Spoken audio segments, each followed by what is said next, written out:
Friday's fighting in Tripoli broke a fragile ceasefire between Sunni Muslim and Alawite neighborhoods. The violence mirrors battles across the border in Syria, where mainly Sunni militia are fighting forces of President Bashar al-Assad, an Alawite. The United States fears the spillover of violence from Syria into Lebanon could further destabilize the region. U.S. State Department spokeswoman Victoria Nuland. We are obviously trying to be supportive of the Lebanese armed forces as they try to bring order and consulting with Lebanese colleagues on the situation, but it is extremely concerning. Many Sunni Lebanese still resent nearly 30 years of Syrian occupation during Lebanon's civil war. Since Syrian troops withdrew in 2005, the Iranian-backed militant and political group Hezbollah has boosted its standing among Lebanese Shiites.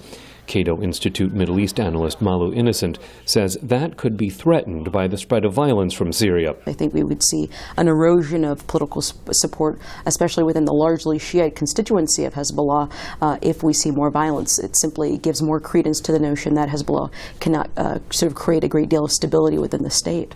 Innocent says violence on both sides of the border may undermine Iran's ability to resupply its Lebanese proxy, Hezbollah.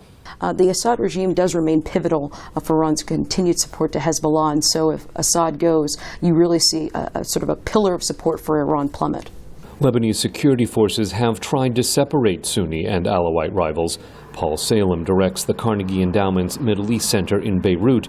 He says that while the violence is likely to continue in the north, it may not spread elsewhere in Lebanon. I think it will remain within these limits of, escalation, then calming down, escalation, and calming down for the foreseeable future. But it certainly is one of the indications of the interconnectedness between the crisis in Syria and situation in Lebanon. Lebanese Prime Minister Najib Mikati is working with local religious leaders and lawmakers in Tripoli to stop the fighting after 15 people died in similar sectarian violence in June.